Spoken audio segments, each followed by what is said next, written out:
Welcome to Basic Maths Class 8. So in the previous class we discussed how to differentiate trigonometric functions. Hope so that you learn all that formulas so that we can easily solve the questions which are related to differentiation of trigonometric functions. So we'll take some example for it.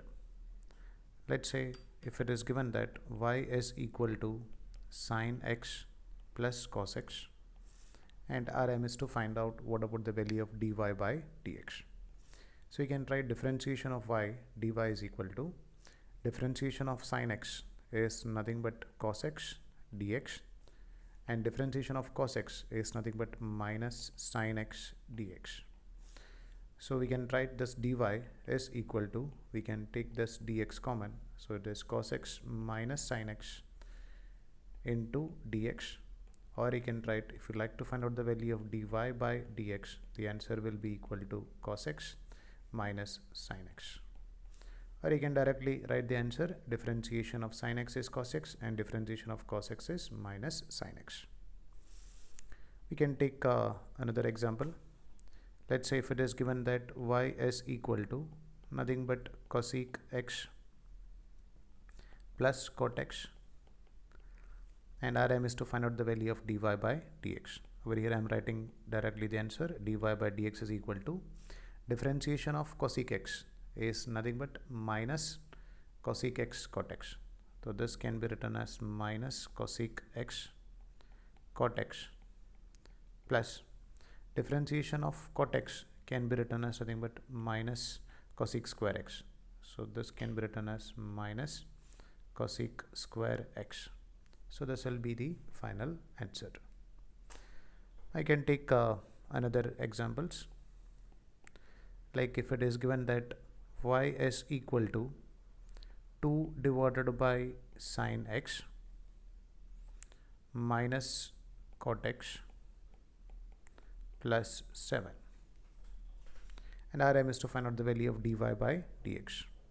So we can write this dy by dx is equal to, just remember that 2 divided by sine x, differentiation is not 2 divided by cos x. We cannot just keep that in denominator and directly differentiate it. First we have to take it in numerator. So we can just modify this equation first. We can write this y is equal to, 2 is a constant, I'm just writing as it is, and reciprocal of sine x, 1 by sine x is nothing but cosec x. So we can write this is equal to cosec x minus cot x plus 7. Now we can directly go for the differential equations. So dy by dx will be equal to, 2 is a constant, we can write as it is, differentiation of cosec x is minus cosec x cot x,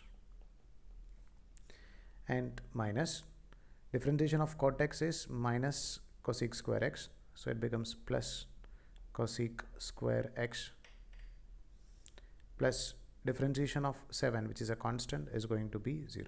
So this will be our final answer. We can take some more examples.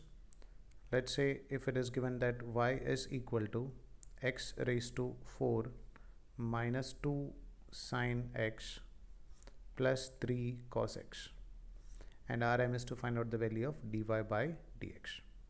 So we can write this dy by dx is equal to x raised to 4, it's just an algebraic functions, so we know that it is 4 into x raised to 3 minus 2 is a constant, differentiation of sine x is nothing but cos x, plus 3 is a constant, and differentiation of cos x is basically minus sine x.